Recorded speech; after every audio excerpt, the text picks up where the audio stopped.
ನಿನ್ನೆ ರಾತ್ರಿ ವಾಕ್ ಮಾಡಬೇಕಾದ್ರೆ ಸಖತ್ತಾಗಿರೋ ದೃಶ್ಯ ಆಕಾಶದಲ್ಲಿ ಕಾಣಿಸ್ತಿತ್ತು. ಹುಣ್ಣಿಮೆ ಮತ್ತು ಗ್ರಹಣ ಎರಡೂ ಇದ್ದ ದಿನ ಆಕಾಶದಲ್ಲಿ ಮೋಡಗಳ ಮಧ್ಯೆ ಚಂದ್ರ ಸಿಕ್ಕಾಕೊಂಡು ಸಿಕ್ಕಾಪಟ್ಟೆ ಒದ್ದಾಡ್ತಿದ್ದ. ಕಣ್ಣಾಮುಚ್ಚಾಲೆ ಆಡ್ತಿದ್ದಾರವೇನೋ ಇಬ್ರು ಅನ್ನೋ ಅಷ್ಟು ಖುಷಿ ಕೊಡೋ ದೃಶ್ಯ. ಚಂದ್ರನ ಸುತ್ತ ಇದ್ದ ಮೋಡಗಳು ಈ ಚಂದ್ರನನ್ನು ಹಿಡಿದು ಬಚ್ಚಿಟ್ಕೊಂಡ್ಬಿಡ್ತಿದ್ವು. ಅಯ್ಯೋ, ಇವತ್ತು ಹುಣ್ಣಿಮೆ ಎಲ್ಲೋದ ಚಂದ್ರ ಅಂತ ಹುಡುಕ್ತಾ ಇರಬೇಕಾದ್ರೆ ಮೆತ್ತಗೆ ನಿಧಾನಕ್ಕೆ ಚೂರ್ಚೂರೆ ಹೊರಗೆ ಬಂದು ನಾನು ಇಲ್ಲಿದ್ದೀನಿ ನೋಡಿ ಅಂತ ಪೂರ್ಣಚಂದ್ರ ಹಾಜರಾಗ್ತಾ ಇದ್ದ. ಅಷ್ಟರಲ್ಲೇ ಮೋಡಗಳು ಮತ್ತೆ ಅವನನ್ನು ಹಿಂಬಾಲಿಸ್ಕೊಂಡು ಬಂದು ಚೂರು ಚೂರೇ ಮರೆ ಮಾಡ್ತಾ ಇಡೀ ಚಂದ್ರನನ್ನು ಆವರಿಸ್ಕೊಂಡು ಬಿಡ್ತಾ ಇದ್ವು. ಚೆನ್ನಾಗಿತ್ತು ಮಾತ್ರ. ಅಂದ ಹಾಗೆ ಮೊದಲನೇ ದಿನ 15,000+ ಸ್ಟೆಪ್ಸ್ಗಳನ್ನ ಕಂಪ್ಲೀಟ್ ಮಾಡಿ ಟಾರ್ಗೆಟ್ನ ತುಂಬ ಈಸಿಯಾಗಿ ರೀಚ್ ಆಗಿದ್ದೆ ನಾನು. ಆಮೇಲೆ ಮತ್ತೊಂದು ವಿಷಯ ಏನು ಗೊತ್ತಾ, ನಾವುಗಳೆಲ್ಲ ಹೇಗೆ ಅಂದರೆ ನಮಗೆ ಸುಮ್ಮನೆ ಕೂತು ಅಭ್ಯಾಸನೇ ಇಲ್ಲ.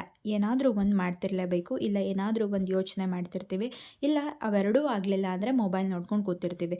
ಸುಮ್ಮನೆ ಕೂತಂತೂ ನಮಗೆ ಗೊತ್ತೇ ಇರಲ್ಲ. ಆದರೆ ನಾನು ದಿನದಲ್ಲಿ ಮಿನಿಮಮ್ ಒಂದು ಅರ್ಧ ಗಂಟೆಯಿಂದ 1 ಅವರ್ವರೆಗೂ ಇತ್ತೀಚೆಗೆ ಸುಮ್ಮನೆ ಕೂತ್ಕೊಳ್ಳೋ ಅಭ್ಯಾಸನ ರೂಢಿ ಮಾಡ್ಕೋತಾ ಇದ್ದೀನಿ. ಸುಮ್ಮನೆ ಕೂತ್ಕೊಳ್ಳೋದು ನಾವು ಅಂದ್ಕೊಂಡಷ್ಟೇನು ಈಸಿ ಅಲ್ಲ. ಸುಮ್ಮನೆ ಕೂತ್ಕೊಳ್ಳೋಕ್ಕೇನೋ ಆರಾಮಾಗಿ ಕೂತ್ಕೋಬಹುದು ಅಂತ ನೀವೇನಾದರೂ ಯೋಚನೆ ಮಾಡ್ತಿದ್ರೆ ಒಂದು ಸಲ ಒಂದು 5-10 ನಿಮಿಷ ಸುಮ್ಮನೆ ಕೂತು ನೋಡಿ. ಆವಾಗ ನಿಮಗೆ ಗೊತ್ತಾಗುತ್ತೆ ಎಷ್ಟು ಕಷ್ಟ ಅಂತ. ತಲೆ ತುಂಬ ಏನಾದರೂ ಯೋಚನೆಗಳು ಬರುತ್ತೆ, ಕೈ ಏನನ್ನಾದರೂ ಮಾಡೋದಕ್ಕೆ ತಡವರಿಸ್ತಿರುತ್ತೆ. ಆದರೆ ಇದು ಯಾವುದನ್ನು ಎಂಟರ್ಟೈನ್ ಮಾಡದೆ ಕೂತಾಗ್ಲೇ ಆಗೋ ಎಕ್ಸ್ಪೀರಿಯೆನ್ಸ್ ಇದೆಯಲ್ಲ, ಅದೊಂಥರ ಅದ್ಭುತ. ನೀವು ಮನೆಯೊಳಗೆ ಸುಮ್ಮನೆ ಕೂತಾಗ ಯಾವುದಾದ್ರೂ ಫೋಟೋ, ಗೋಡೆ, ಗಡಿಯಾರ, ಕ್ಯಾಲೆಂಡರ್ ಹೀಗೆ ಈ ಥರದ್ದೇನಾದರೂ ನೋಡ್ತಾ ಕೂರಿ. ಇದಕ್ಕಿಂತ ಬೆಸ್ಟ್ ಆಪ್ಷನ್ ಏನು ಗೊತ್ತಾ? ಹೊರಗಡೆ ಕೂತ್ಕೊಳ್ಳೋದು. ಮರ, ಗಿಡ, ಹೂವು, ಬಳ್ಳಿ, ಪ್ರಾಣಿ, ಪಕ್ಷಿ, ಆಕಾಶವನ್ನು ನೋಡ್ತಾ ಕೂತ್ಕೋತೀವಲ್ಲ, ಆಗ ಅದೆಷ್ಟು ಖುಷಿ ಕೊಡುತ್ತೆ ಗೊತ್ತಾ ಈ ಅಭ್ಯಾಸ. ಪ್ರಾಣಿ ಪಕ್ಷಿಗಳ ಚಲನವಲನಗಳು ಕೂಡ ನಿಮ್ಮ ಮುಖದಲ್ಲಿ ಸಣ್ಣದೊಂದು ನಗು ತರಿಸುತ್ತೆ.